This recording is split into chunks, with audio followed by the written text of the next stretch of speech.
Capítulo 16. Ezequiel levantó el sobre de Federal Express a modo de saludo, y las enfermeras que lo admiraban a través del vidrio agitaron las manos y le sonrieron. Les había regalado una foto autografiada a cada una, la de la publicidad de los cigarrillos Gauloises, para que atendieran a Roy de manera solícita. Entró en la habitación 304 y de inmediato se dio cuenta de que su hermano no estaba bien. Su palidez y la mirada desvaída que le lanzó desde la cama lo asustaron. ¿Qué tenés? ¿Qué te pasa? Me siento muy descompuesto. Una náusea lo obligó a arquearse sobre su estómago, y atinó a sacar la cabeza fuera para vomitar. Era sangre. Ezequiel soltó el sobre, que resbaló bajo la cama ortopédica, y se lanzó sobre su hermano. Roy. ¿Qué pasa? ¿Qué es esto? Pulsaba el timbre y vociferaba, infirmiere.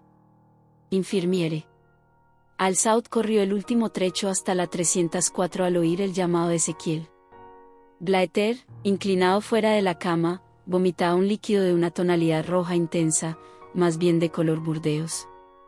Una convulsión violenta lo devolvió sobre la almohada, y, con rastros de vómito en la boca, comenzó a sacudirse, agitando el sistema de roldanas que le sostenían la pierna enyesada.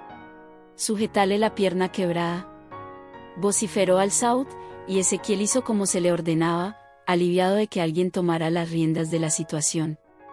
La intensidad de las sacudidas obligó a Al-Saud a echarse encima de Roy. A centímetros de su cara, advirtió que tenía los ojos en blanco y que apretaba las mandíbulas con una ferocidad que acabaría por partirle los dientes. Una enfermera entró a las corridas y, al ver el cuadro, volvió a marcharse. Regresó escoltada por una colega, que le quitaba el aire a una jeringa. Aprovechando que Al-Saud lo mantenía firme, inyectaron a Roy en la vena del brazo izquierdo. Quedó laxo sobre la almohada unos minutos más tarde. Se presentaron 2 médicos y más enfermeras, y cerraron un círculo en torno a Blaeter. Al-Saud se retiró hacia el otro lado de la cama, junto con Ezequiel. «Gracias, Al-Saud. No sé qué habría pasado si usted no aparecía. Se habría quebrado de nuevo», conjeturó. «¿Qué sucedió? ¿Por qué se puso así?» «Ni idea. Entré en la habitación, y un segundo después estaba vomitando sangre. Dios mío, ¿esos hijos de puta que lo atacaron le habrán reventado algún órgano? No creo. Los médicos ya lo habrían detectado. Estoy seguro de que le hicieron radiografías y otros estudios para verificar que no hubiese heridas internas. Sí, es verdad. Le hicieron varios estudios y me aseguraron que no había hemorragia interna».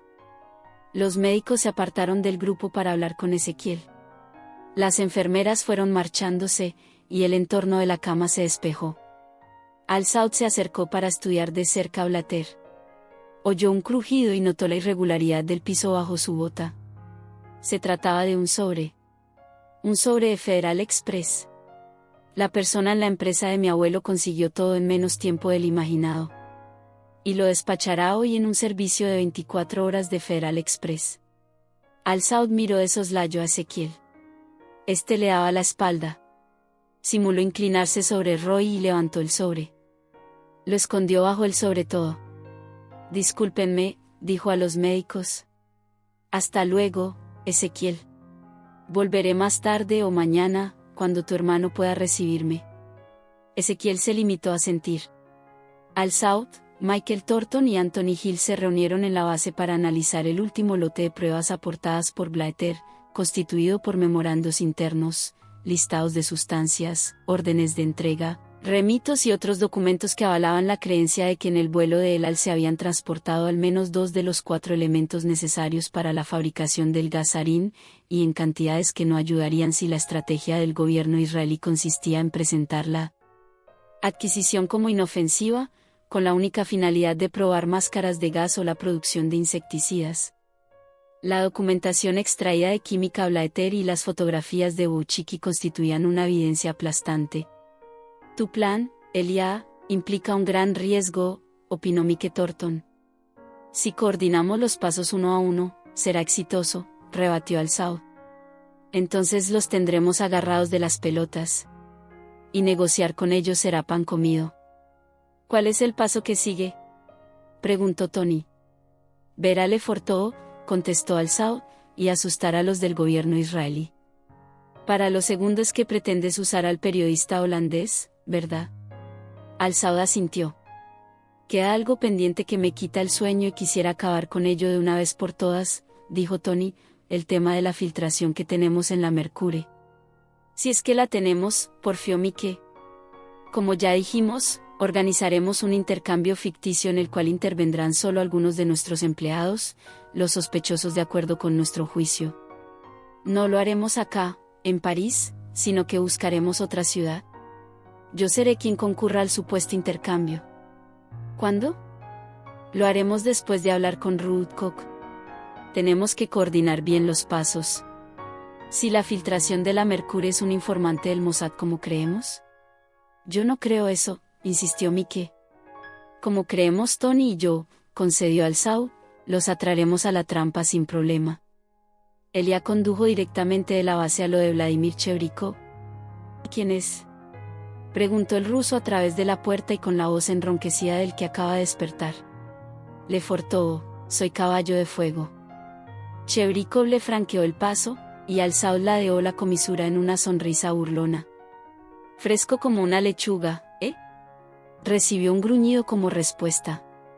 Zoya, cubierta por una bata, asomó la cabeza en la sala. Hola, cariño.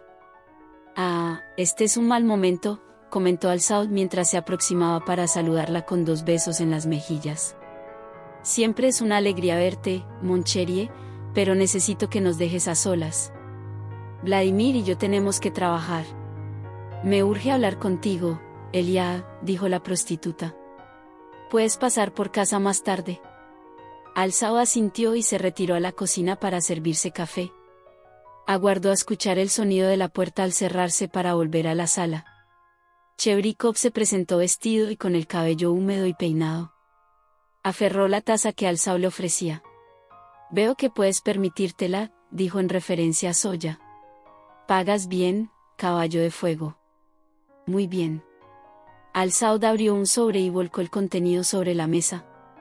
Varias fotos cayeron formando un abanico. ¿De qué son? No es necesario que lo sepas, Lefortovo.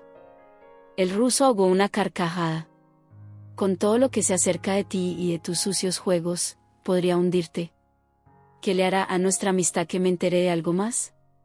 ¿Podrías hundirme?, refrendó Al-Saud. Sí que podrías hacerlo. Pero entonces yo saldría a cazarte y te mataría. Porque tú eres un genio de la falsificación, pero bien sabes que yo soy un genio de la muerte. Alguien me dijo una vez que eres capaz de matar a un hombre de mi tamaño con una mano. ¿Cómo podrías hacer algo así?, preguntó Vladimir, incrédulo. Al-Saud ensayó de nuevo su sonrisa ladeada. Muy fácil, aseguró y, con la rapidez de una serpiente, llevó el brazo a la garganta de Chevrikov, que atinó a pestañear y a embararse. Ya estarías muerto, querido Lefortovo, porque mis dedos... ¿Lo sientes? El ruso apenas movió la cabeza. Mis dedos te habrían quebrado la tráquea. Vladimir tragó con dificultad el nudo y, al hacerlo, experimentó una puntada dolorosa en el lugar donde Al-Saud ejercía presión. Insisto, no es necesario que sepas para qué son estas fotos ni de dónde provienen. Apartó la mano. ¿En ningún momento había dejado de sonreír? ¿Qué tengo que hacer con ellas?, preguntó el ruso con voz disonante, y se masajeó la garganta.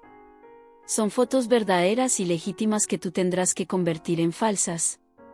Es preciso que el montaje no resista el análisis de un experto.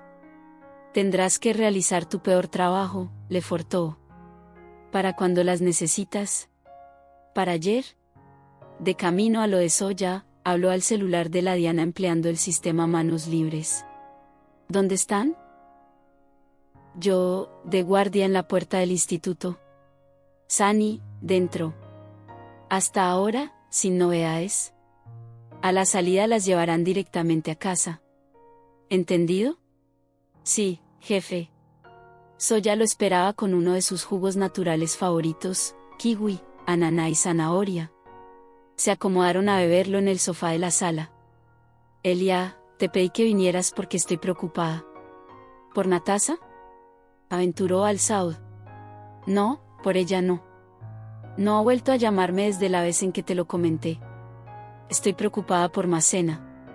Hace una semana que no sé nada de él. Lo he llamado en infinidad de ocasiones y no responde mis llamadas. Eso es muy inusual. De hecho, no se había comportado así jamás. Temo que se haya dado cuenta de la treta que le jugamos. Tráeme la pistola que te di tiempo atrás. Soya apareció con un sobre de gamuza violeta del cual extrajo una pistola que cabía en la palma de Al-Saud. Se trataba de una Beretta 950 BS, calibre 22. Elías se dirigió a la mesa donde desarmó la pistola de bolsillo en 3 movimientos y comprobó que estuviese limpia y el cargador lleno. Si Macena viene a verte, quiero que la tengas contigo. Siempre la tengo cerca de mí. Esa noche, mientras cenaban en la casa de la avenida Elise Reclus, sonó el celular de Juana, que se excusó y se alejó en busca de privacidad. Debe de ser Siloa, expresó Matilde, y Al-Saud levantó una ceja. Siempre la llama a esta hora, cuando se libera de sus compromisos por la campaña política. ¿Qué hora es en Israel, Elia? Este consultó su Rolex Submarine. Las 11:35. Solo hay una hora de diferencia. Al-Saud dirigió la vista hacia la figura de Juana, difuminada en la oscuridad de la sala contigua al comedor. En los últimos días había intentado varias veces comunicarse con Siloa, sin éxito. Su jefe de campaña o sus asistentes le informaban que el señor Moses estaba en una reunión, en un programa televisivo, dando un discurso, en un debate, o vaya a saber qué, tomaban el mensaje y cortaban. Siloa nunca devolvía la llamada. No obstante, se hacía tiempo para llamar a Juana a diario. Elías se sintió feliz.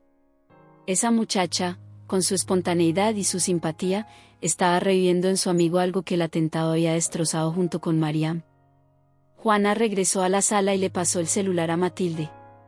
¿Es ese? ¿Quiere hablar con vos? Hola, ese. Matilde se puso de pie de súbito. ¿Qué pasa? ¿Por qué estás llorando? Está bien, está bien. Voy para allá. Toma, Juana, ni sé cómo cortar este aparato. Se volvió para mirar a Al-Saud, de pie junto a ella. Ezequiel dice que Roy está muy mal. No saben qué tiene. Me pide que vaya. Está desesperado. Yo te llevo. Está en el hospital. Ay, Dios mío, no retuve el nombre. Me suena a Pompidou. Lo conozco, aseguró Al-Saud. Es un truco de Roy para hacerte ir, Matt, aventuró Juana. No vayas. Juana, por amor de Dios, Ezequiel lloraba al teléfono. Siempre fue un llorón. ¿Vas a acompañarnos? Está bien, voy. En la planta baja del hospital, Al-Saud preguntó dónde se encontraba el paciente Blaeter y le informaron que había sido trasladado al 4º piso. Matilde lucía tensa y ansiosa, y Al-Saud percibía, a través de la lana del guante, la humedad de su pequeña mano. Caminaron por el corredor del 4º piso. Al-Saud avistó a 3 hombres bajo el cartel que rezaba, Unidad de Cuidados Intensivos. «Papá», exclamó Matilde, y se soltó de su mano para correr hacia el hombre que avanzaba con rapidez en dirección a ella. Al-Saud se paralizó en el instante en que Aldo Martínez Olazábal abrazó a su hija menor. Lo dominaba una sensación de impotencia, celos y angustia. Nadie debía tocarla de esa forma, nadie. «Vamos, papurri», lo instó Juana, y avanzaron juntos hasta alcanzar a Matilde y a su padre, que seguían abrazados. «Hola, don Aldo». «¿Cómo está?», dijo, y le puso la mejilla para que la besase. «Hola, Juani». «Papá», Matilde extendió la mano a Elia, «quiero presentarte». «Sé muy bien quién es este sujeto. Ezequiel estuvo contándome todo». «Papá. Es el sujeto que está separándote de tu esposo. ¿Cómo osas traerlo acá cuando Roy está muriendo?». «Ay, don Aldo», terció Juana. «Deje de decir gansadas». «Juana, no te metas». Al-Saud se preocupó por la palidez repentina de Matilde. Se colocó detrás de ella para sostenerla. Le cerró las manos sobre los hombros y desafió a Martínez Olazábal con la mirada. Este, a su vez, lo contempló, en un primer momento, con hostilidad, después y a medida que descubría en ese rostro joven y hermoso algunos trazos de las facciones de Francesca, lo hizo con perplejidad. Sobre todo en el diseño de la boca de Alzau, demasiado definida y pulposa para pertenecer a un hombre, Aldo veía la de su eterno amor. Casi lo encegueció la visión de Francesca y él compartiendo unos besos fogosos en el verano de 1961, en Arroyo Seco, y bajó la vista, abrumado por la nostalgia. Este muchacho debería ser mi hijo. No obstante, era hijo del príncipe árabe. Él había anhelado un hijo varón, pero Dolores solo le había dado mujeres. ¡Qué ironía!, exclamó para sí, y se mordió el labio para no proferir una carcajada. Mi hija predilecta enamorada del hijo de Kamal Alzau. La vida nos juega sucio, siempre. Papá, por favor, oyó susurrar a Matilde, y de nuevo volvió a ver a su hija, tan diminuta en comparación con Alzau. Después hablaremos vos y yo. Ahora anda a ver a Ezequiel. Está desesperado. A Elia lo fastidió el trato que Martínez Olazábal destinó a su hija y la prepotencia con que le dio la orden. Más aún lo fastidió que Matilde obedeciera. Caminó detrás de ella. Al verla, Ezequiel interrumpió la conversación con el médico. Matt, gracias a Dios que estás aquí. Doctor Saseur, le presentó a Matilde Martínez, la esposa de mi hermano Roy. El mal humor de Alzau siguió en aumento ante la impavidez de Matilde, que no lo corrigió para explicar que era la exesposa. Mi cuñada es médica, doctor. Me gustaría que le explicase qué está ocurriendo con mi hermano. Matilde no habla muy bien el francés. Yo haré de intérprete. El doctor Saseur admitió la incertidumbre del equipo médico del Georges Pompidou ante la evolución de Blatter. Desde el cuadro de vómitos con sangre y convulsiones de la mañana, su temperatura había escalado a casi 40 grados. Presentaba hemorragias en el estómago y en los intestinos, por lo que defecaba sangre, y entumecimiento de los músculos de la pierna izquierda. Matilde solicitó ver el hemograma que le habían practicado, y el médico le señaló la puerta de la habitación, invitándola a pasar. Alzau, vos no entrás, se plantó Ezequiel. Blatter, este no es el momento ni el lugar. Si él no entra, yo tampoco. Entraron. Los obligaron a lavarse las manos con un jabón antiséptico y a usar barbijos. Alzau escondió la impresión que le causó el aspecto de Roy. Parecía muerto. Se fijó en Matilde. Ella actuaba con profesionalismo mientras leía el informe que había tomado de un soporte a los pies de la cama. El doctor Saseur le facilitó una linterna para que comprobara el reflejo de las pupilas. Matilde, musitó Roy, e intentó levantar la mano derecha, que cayó como peso muerto. Sí, Roy, soy Matilde, aquí estoy. Matilde, mi amor, no me dejes. Tranquilo, no te dejo. Esas palabras se clavaron en el pecho de Alzau como dagas, y solo gracias al sentido de posesión que Matilde le inspiraba permaneció en la habitación en lugar de cruzar la puerta con actitud airada. Fuera, en el corredor, Aldo despotricaba contra la ligereza de su hija. Juana, con el pensamiento puesto en que Siloa no la llamaba, lo oía como a la lluvia. Don Aldo. Lo interrumpió. Como le pedí antes, deje de decir gansadas.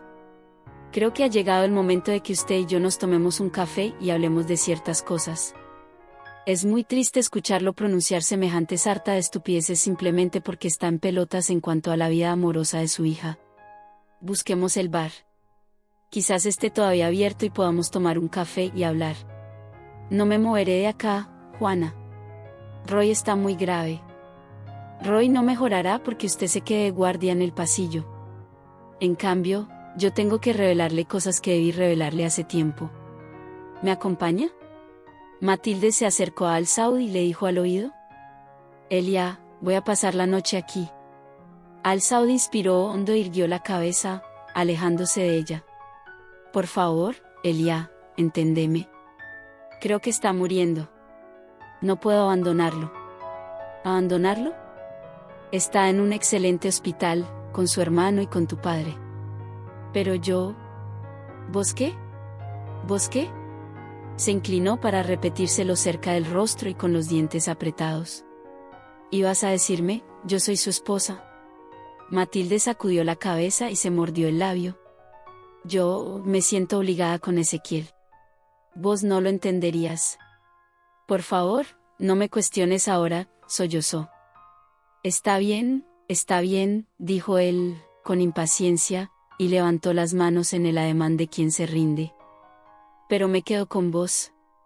Matilde no se atrevió a refutarlo, aunque habría preferido que se marchase.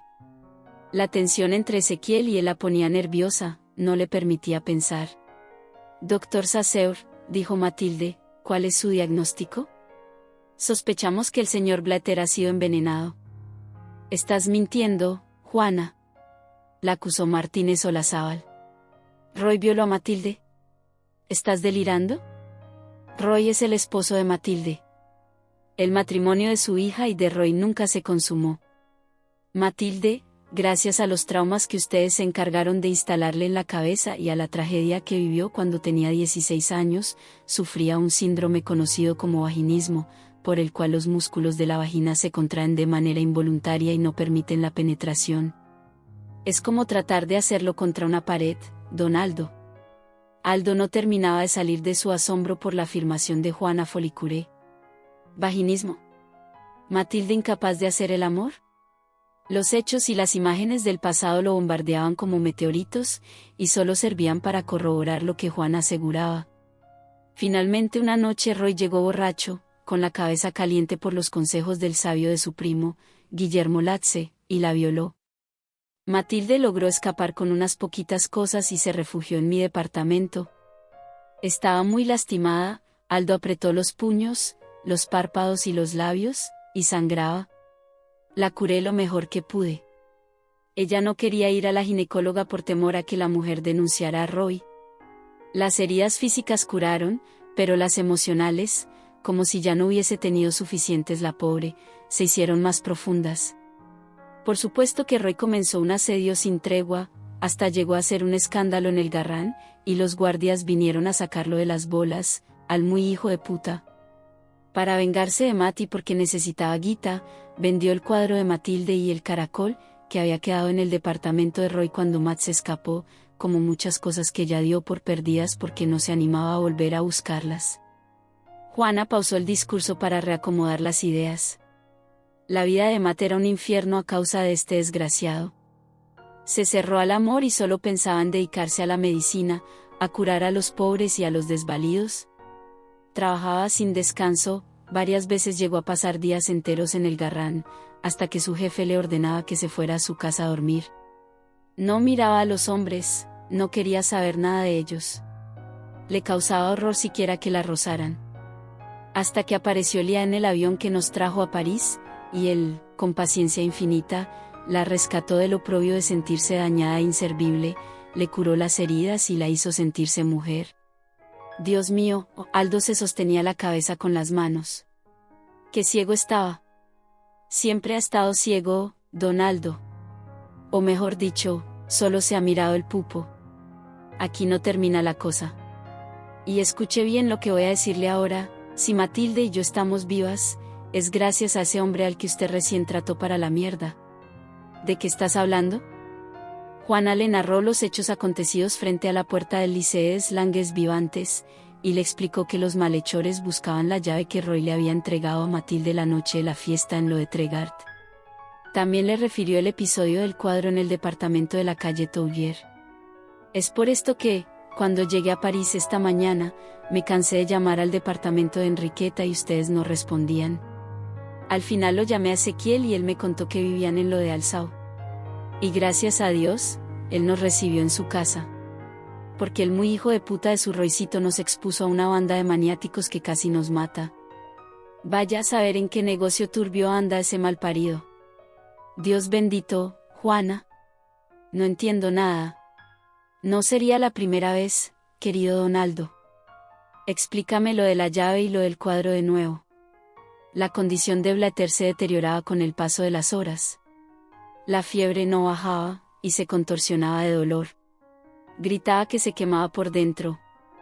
Matilde, autorizada por el doctor Saussure, permaneció junto a Roy a pesar de que las visitas estaban restringidas en la unidad de cuidados intensivos, su condición de médica la habilitaba.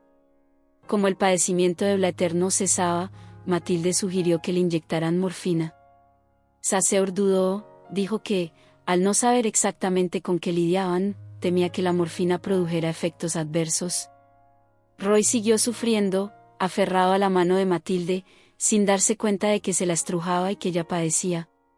Al-Saud aprovechó que la entrada estaba despejada y se escurrió dentro. Tomó a Blatter por la muñeca y, con un esfuerzo titánico, le abrió los dedos y liberó la mano de su mujer. Se la masajeó hasta que Matilde la articuló de nuevo sin dificultad. No permitas que te haga eso. No se da cuenta. Está delirando. No me importa. No vuelvas a darle la mano. Cerca de las 6 de la mañana, Matilde firmó un consentimiento, y Saussure mandó inyectar en el suero de Blatter una dosis suave de morfina que lo aquietó minutos después.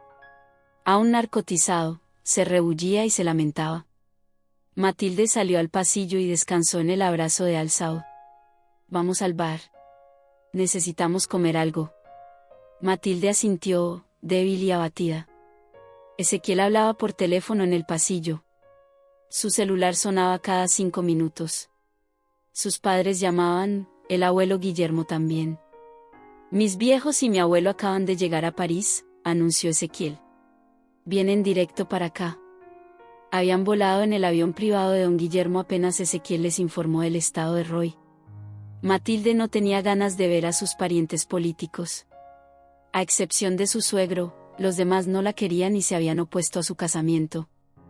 Por alguna razón que no lograba comprender, se culpaba por la situación y temía que su suegra, pero sobre todo que el viejo Guillermo, se lo echasen en cara. Al-Saud le puso la mano sobre el hombro, y ella experimentó un escozor, como si una corriente eléctrica la hubiese atravesado. Levantó el rostro y se topó con la mirada endurecida y cansada de él. Le sonrió, y él apenas levantó las comisuras. Nada malo sucedería si él se mantenía a su lado y la protegía. Aldo se negó a acompañarlos al bar. No había vuelto a dirigirle la palabra a su hija. Se lo pasaba en la sala de espera o desaparecía por momentos. Al-Saud comprobó que las mejillas de Matilde adquirían color luego del café con leche y las medialunas. Vamos a casa, sugirió. ¿Nos damos un baño, nos cambiamos y volvemos? No, no. La situación es crítica y el desenlace se precipitará en cualquier momento. Lo sé, lo presiento. ¿Morirá? ¿No hay posibilidad de salvarlo? La medicina nada puede hacer por él salvo paliar los efectos de lo que sea que esté destruyéndolo por dentro. Saussure sostiene que lo envenenaron. ¿Cómo? ¿Quién es? ¿Por qué? ¿Con qué sustancia? Es evidente que lo hicieron quienes mandaron a esos tipos a quitarte la llave, los mismos que entraron en la Rue por lo que sea que contuviera el cuadro. Dios mío. Matilde se agarró la cabeza. Esto no puede estar pasando. Y ahora llegarán mis suegros y el abuelo de Roy. No quiero verlos. Vamos a casa, entonces.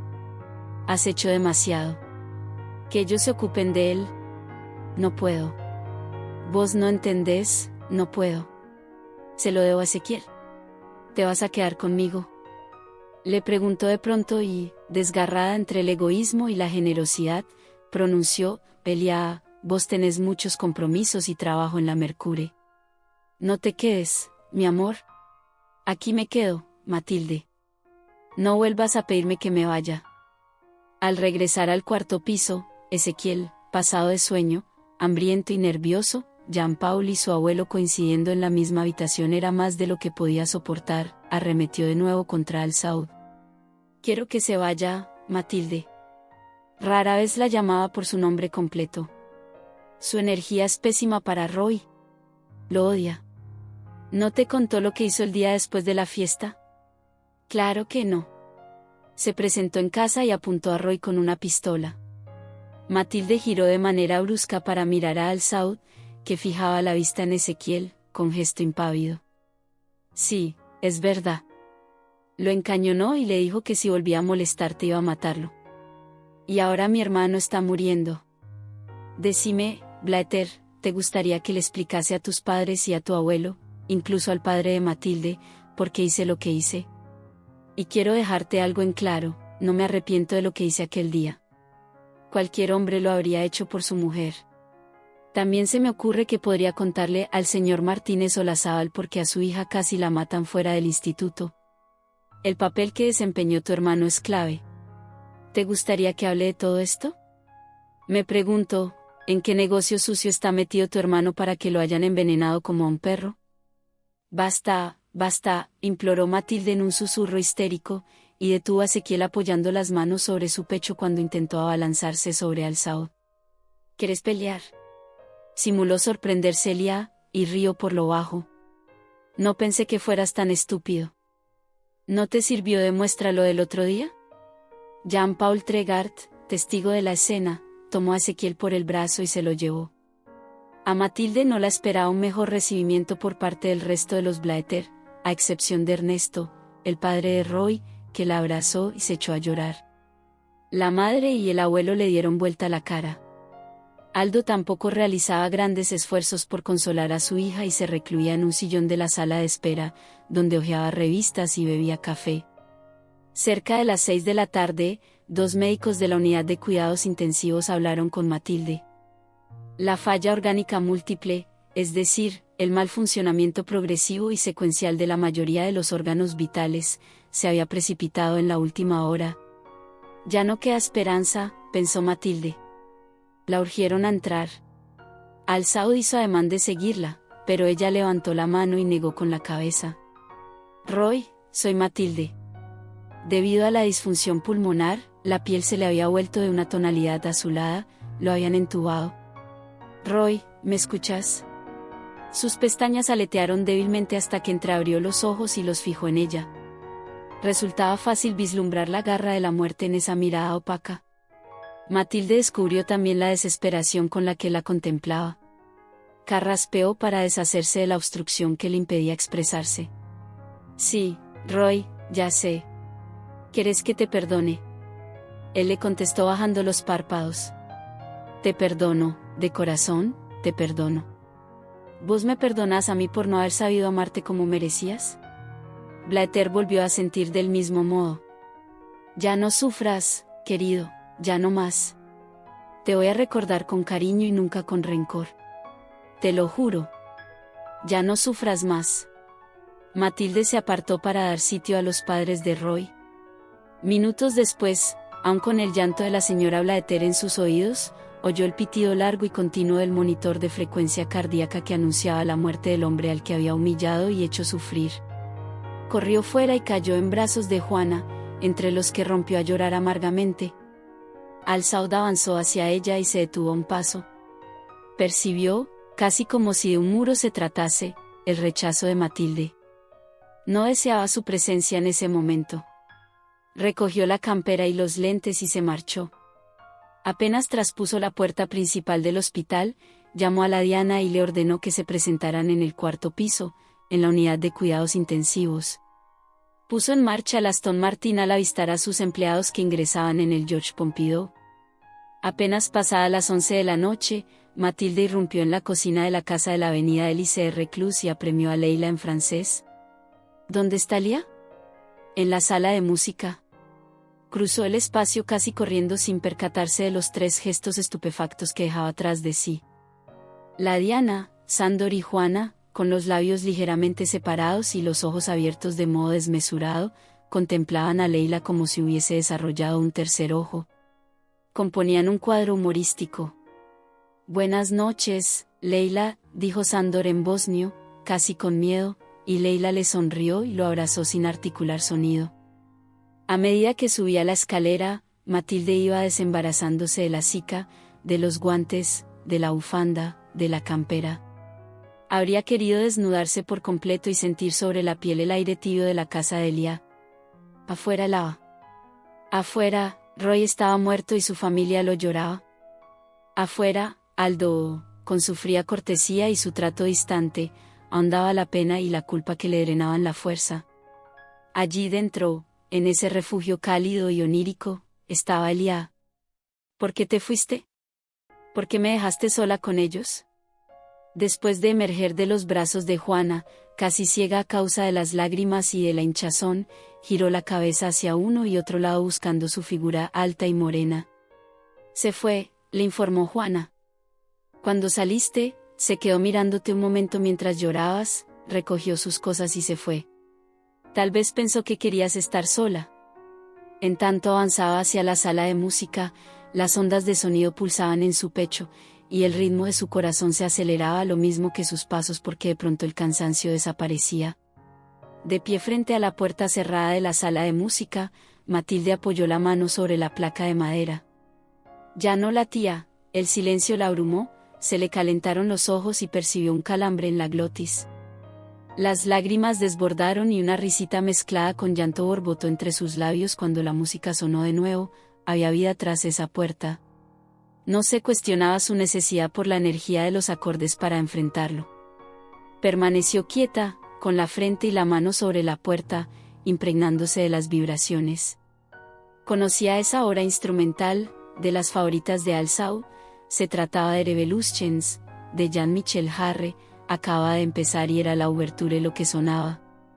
Evocó el día en que la escuchó por primera vez, en el Deportivo Inglés de Elia, mientras las llevaba a Bertillon a tomar el té.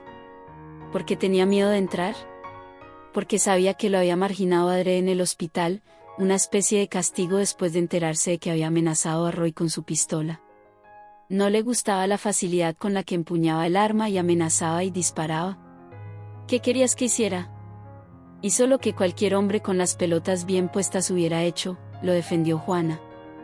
Matt, dijo, con aire condescendiente, tu error es ver a los hombres a través de tu prisma. De ese modo, siempre tendrás una imagen torcida. Los hombres son opuestos a nosotras. Ellos arreglan sus cosas a las piñas. Y después se hacen grandes amigos. Nosotras, en cambio, somos menos combativas, pero más falsas. ¿A qué no? Contuvo el aliento cuando la ouverture alcanzó el clímax que la había conmovido aquella tarde en el Aston Martin, una explosión de saxofones que reavivó el calor tras sus párpados. Movió el picaporte. Se detuvo. ¿Habría cerrado con llave? Siguió adelante. La puerta se entreabrió, y la figura de Elías se perfiló en el resquicio. Estaba sentado en su silla Barcelona, echado hacia adelante, los codos sobre las rodillas, y se sujetaba la cabeza con las manos.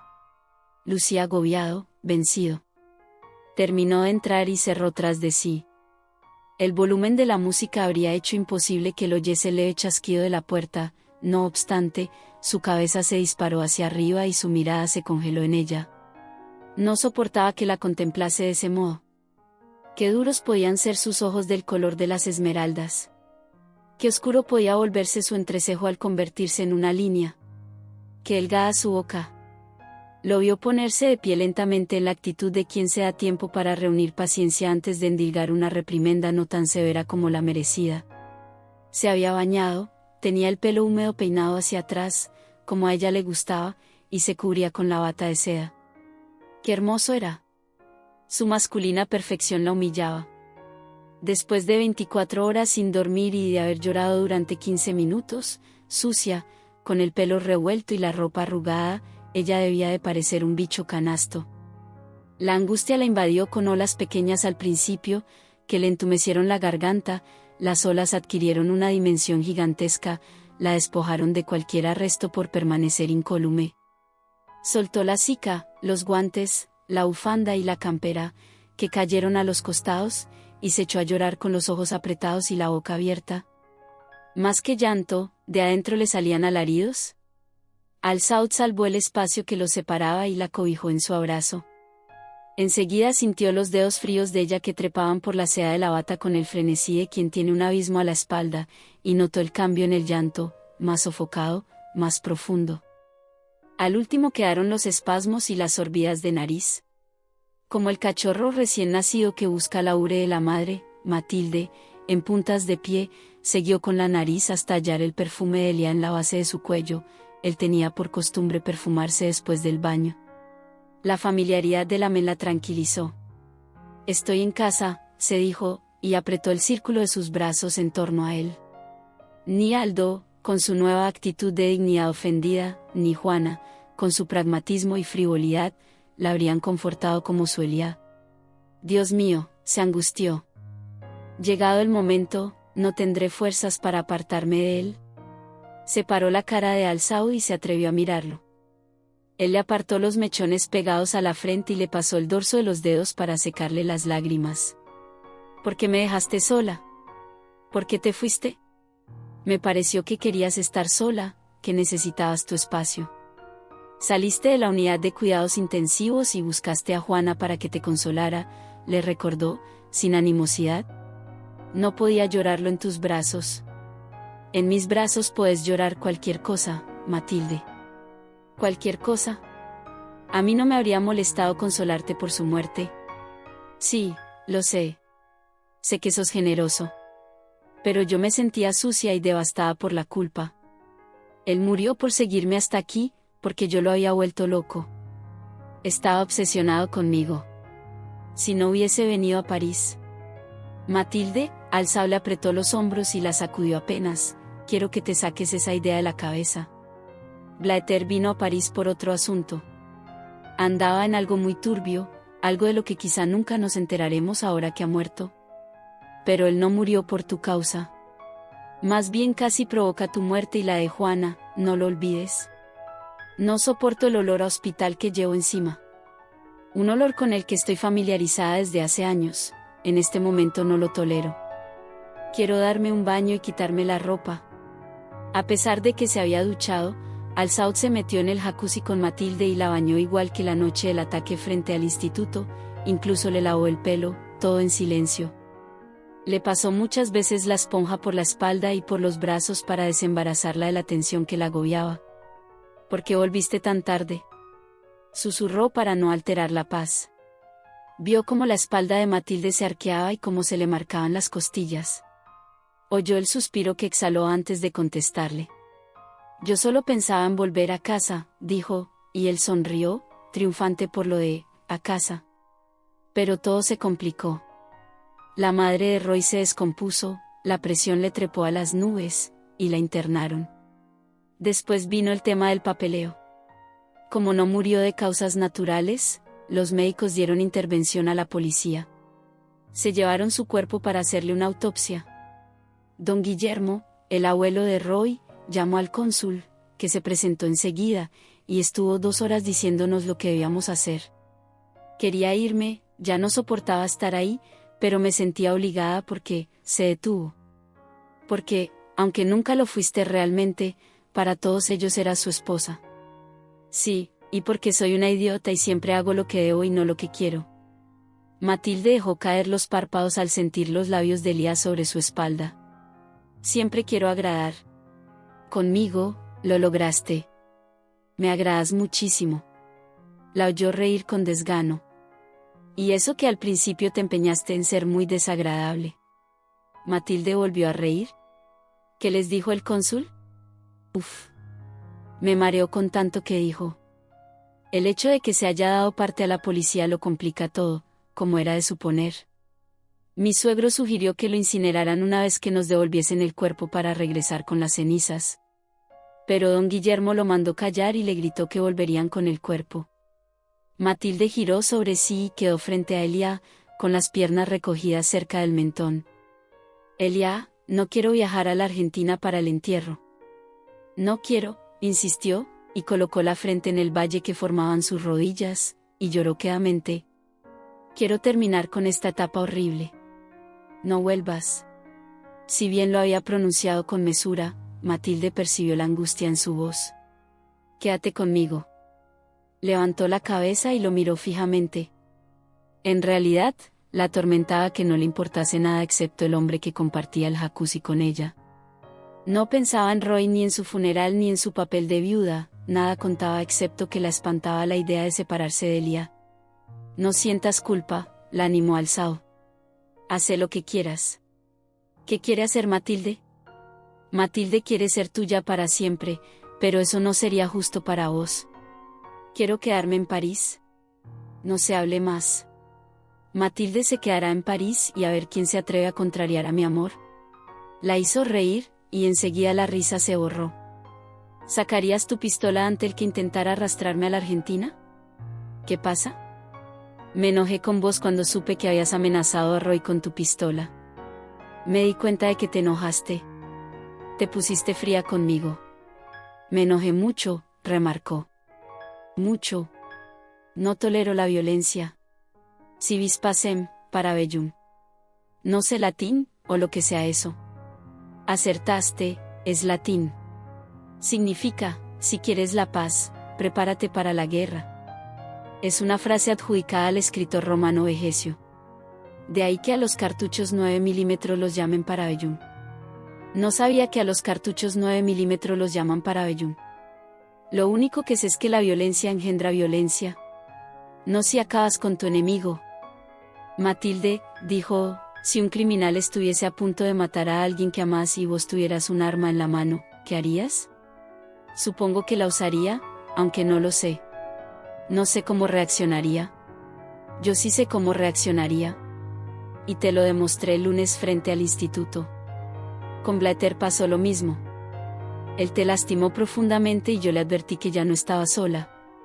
¿Es tan difícil de entender? Y lamento no haber sido más duro. Fui demasiado. ¿Cómo se dice? Se impacientó. Bien Bellant. Entiendo. Fuiste benevolente. Como no deseaba profundizar en las ideas opuestas que sostenían en relación con la violencia, Matilde cambió de tema. ¿Elia? ¿MMM? ¿Crees que hayan envenenado a Roy? Lo sabremos con certeza cuando entreguen los resultados de la autopsia. Me cuesta creer que Roy ya no esté en este mundo. Era tan joven y estaba sano y lleno de vida. Era brillante. Ezequiel me dijo una vez que tenía un coeficiente intelectual altísimo, fuera de lo común. Había terminado el secundario siendo muy joven. Aunque era celoso de su trabajo y nunca hablaba de eso, una vez me dijo que estaba creando algo que nos haría ricos y que revolucionaría el mundo de la energía atómica. Tal vez me lo dijo para retenerme. No obstante ocultarse tras una máscara imperturbable, Alzao se puso alerta. ¿Nunca te comentó qué tipo de trabajo? No. Como te digo, era muy reservado. No usaba la computadora para trabajar porque tenía miedo de que un hacker le robara su obra. Me decía, trabajo a la vieja usanza, como lo habría hecho Einstein. Según él, tardaba más pero era más seguro. Oh, Dios mío. Se sobresaltó de pronto. ¿Lo habrán matado por ese trabajo? No te atormentes. Tratemos de no pensar en este día del infierno. Salgamos, ya tenés la piel de los dedos arrugada. Quiero que comas algo, Matilde. ¿No has probado bocado desde el desayuno? Una hora más tarde, con aroma a colonia blala y con algo en el estómago, Matilde se durmió en la concavidad que formaban el torso y las piernas de Alzao. Él, con la cabeza apoyada sobre la palma y el codo hundido en la almohada, velaba su sueño. Cada tanto se inclinaba para besarle la mejilla tibia y para inspirar su olor a bebé. No conciliaba el sueño porque en su mente se había desatado un torbellino de suposiciones e hipótesis. ¿En qué habría estado trabajando Blatter antes de morir? ¿Qué habría escondido en la casilla de Garedunor y tras el cuadro? ¿Guardaría relación con el comercio de sustancias prohibidas que realizaba su abuelo? Se había sentido extraño al compartir el mismo espacio con el dueño de Química Blatter. A la mañana siguiente, antes de que Matilde despertara, se recluyó en su despacho y efectuó 2 llamadas, la primera al mejor amigo de su padre, Mauricio Dubois, un viejo diplomático argentino que vivía en Londres, y la segunda al inspector Dussoyer. Tío Maurice, soy Elia. Hijo, qué alegría. ¿A qué debo la sorpresa? Tengo que pedirte un favor. Lo que sea. Un conocido mío falleció anoche aquí, en París. Es argentino. Quería preguntarte si aún mantienes esos contactos influyentes en la Cancillería de tu país que ayuden a la familia a sacarlo pronto de Francia. La cuestión se ha complicado porque al parecer murió a causa de un envenenamiento intencional, y el caso está en manos de la policía. Complicado, sí. Trasladar un cadáver de un país a otro nunca es fácil. Si los fueros penales están en medio de todo, la cosa se agrava. Veré qué puedo hacer. Dame los datos de tu conocido. Al-Saud le indicó el nombre, lo único que sabía acerca de Roy. Decime, Elia, ¿te veremos este año en la fiesta de cumpleaños de tu madre? Hace unos días llamó a tu tía Evelyn Dúo y saludé a su esposa, y nos invitó para el sábado 21 de febrero, en la casa de la Avenue Foch. ¿No sabía que mi vieja planeara pasar su cumpleaños en París? Si estoy en la ciudad ese día y si ella me invita, iré. Dudo de que lo haga, bromeó Mauricio. Apenas acabada la llamada con Dubois, se comunicó al celular de Dusaugier. Olivier, soy Elia Al-Saud. Disculpa que te moleste tan temprano. Elia. Ninguna molestia, hombre. Dime, ¿qué ocurre? Anoche llevaron el cadáver de un masculino joven desde el Hospital Europeo Georges Pompidou a la morgue policial. Su nombre era Roy Blatter. Aguarda un momento. Anoche no estuve de turno y aún no me informo de nada. Acabo de llegar a la base. ¿Estás ahí, en la 36 White des Orfebres? Sí, pese a ser sábado, estoy trabajando. Déjame consultar. Deletréame el apellido. Al-Saud lo hizo y al mismo tiempo oyó el tecleo en la computadora. Sí, aquí lo tengo. ¿Lo conocías? No mucho, pero lo conocía. Es argentino. Su familia está muy angustiada. Quería preguntarte si está en tu poder acelerar los trámites para que se acabe esta pesadilla y los Blatter puedan regresar con el cuerpo a su país para darle sepultura. Haré lo posible. Soy amigo del jefe de forenses, un buen tipo. No creo que se niegue a darle prioridad a este caso. Gracias, Olivier. Te debo otra. Llamó a Terese. Bonjour, Terese. Disculpe que la moleste en una mañana de sábado. Ningún problema, señor, aseguró la secretaria, habituada a las extravagancias de su jefe. El generoso sueldo compensaba el ritmo febril al que la sometía ese hombre poseedor de una energía inagotable. Necesito hacer un regalo al inspector Olivier Dusaugier de la Brigada Criminal de la 36 White des Orfebres. ¿Qué sugiere, señor? Un par de gemelos Cartier, decidió al recordar la elegancia de Dusaugier. Que los reciba hoy mismo con una de mis tarjetas personales. Así se hará, señor. Disponga de Metz para llevar el regalo. Merci beaucoup, Terese. Este capítulo ha finalizado. Recuerda suscribirte y activar la campanita de notificaciones para avisarte cada vez que subimos nuevos capítulos de tus novelas favoritas. Comenta qué te ha parecido. Continúa con el capítulo siguiente.